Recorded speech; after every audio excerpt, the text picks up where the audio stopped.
Jenny and I were meeting Brian and Lindsay for a hockey game of Tim's. Brian then was taking Lindsay to meet his family for the first time. Lindsay was very nervous and shortly after arriving, ran away to go find her mother. That day, I asked Brian for a couple of favors. I said, be good to her and take care of her.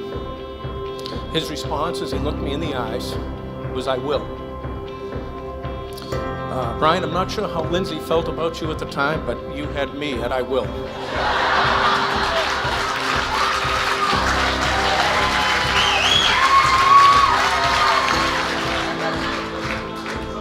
I knew that day that we would all be here today. Lindsay and I have been best friends since 6th grade, but we officially met in 4th grade when we played on the same travel soccer team. Back then, she said she couldn't wait to get married so she could let herself go physically and wear cold cream to bed every night. So Brian, you have some things to look forward to. Like many of you here, I immediately took to Lindsay because of her vivacious personality. I remember the first time we rode together to an away soccer game. Lindsay sitting in a bucket seat in the gold Honda Odyssey she loved so much. Jenny put on Shania Twain's Man, I Feel Like a Woman, and Lindsay lost it. She truly went wild, doing it in style. Now this was before she danced in front of her mirror every day, but even then, she had the passion that made you want to simultaneously watch her and dance along, to be able to feel the joy that she was feeling. I have always felt that Lindsay is one of the most fun people in the world. Doing anything with her is filled with laughter. And I am lucky enough that she likes being around me too. Although it's still up in the air if it was really me, or if it was me plus my parents, and especially plus my mom's cooking. This became all too real when Brian came to visit Lexington for the first time and had no idea that Terrell and Chris were my parents, because by the way Lindsay had spoken of them, he had assumed they were just other friends of hers. But let's just say we grew up extremely close, like the sisters neither one of us had. And as Lindsay's honorary sister, I am so thrilled that she has found someone as remarkable, kind, and supportive as Brian. Since meeting you, she has been the happiest version of herself that I have ever known. So here's to that happiness continuing forever. I, like everyone here, can't wait to watch you two grow old together.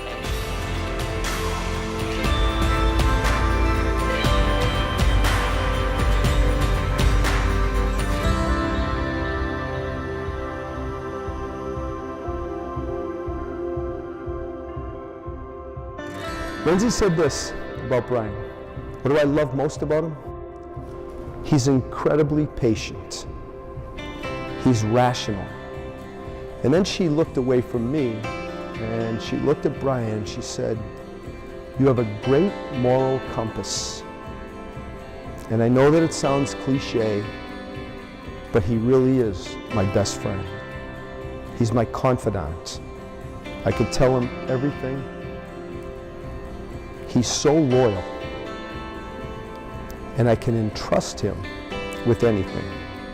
And then I asked Brian to tell me about Lindsay. Brian said, we met each other at the perfect time for each of us in our lives. And prior to meeting her, I was more hardlined and serious. Do X, Y, and Z, accomplish what I needed to accomplish. And then I met Lindsay. Yes, I might be calm and serious, but she is the funniest and most unique personality that I have ever found. I was just drawn to her immediately. Being the spouse of a Navy guy isn't the easiest thing in the world.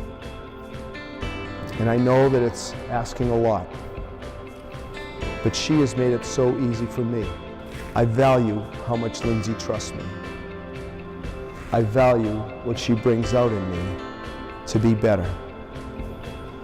And I'd never be that without her. Hi, Brian. Take you, Lindsay. Take you, Lindsay. To be To be my wife. and I promise to be true to you in good times and in bad, when I'm here and when I'm away, in sickness and in health. And I will love you and honor you all the days of my life.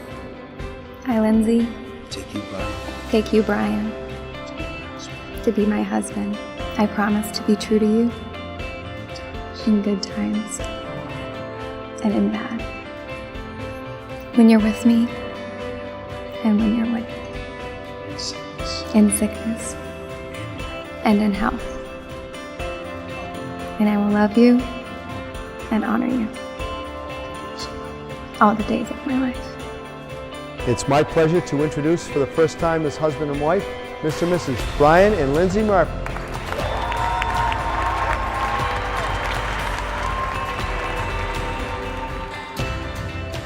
I think as an older sibling, all you can really ask for is that your siblings pursue interests that challenge them and they find individuals that make them happy.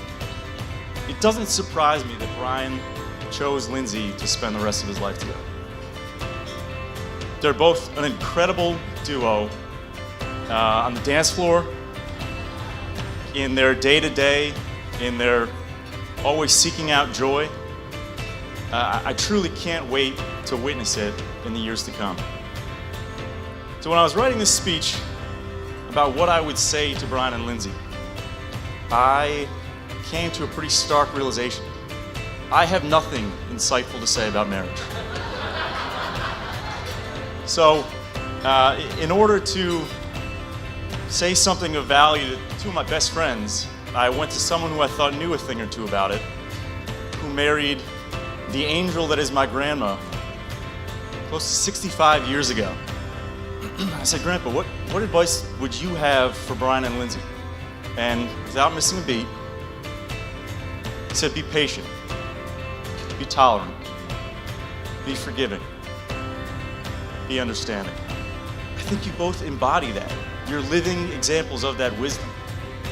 Because when I look at you, I see the same thing I see when I look at Mr. and Mrs. Keegan. I see the same thing I see when I look at my parents. And that's a love that will stand the test of time. So I want everyone to join me in raising a glass to Brian and Lindsay. Lindsay's a combination of all the things that made my mother and make my wife such strong, loving, and beautiful women. And my contribution to it all, short list. Hair color, her tremendous height, and a competitive spirit that's just out the charts. I love you, Link. In closing, love each other, take care of each other, be good to each other. I will.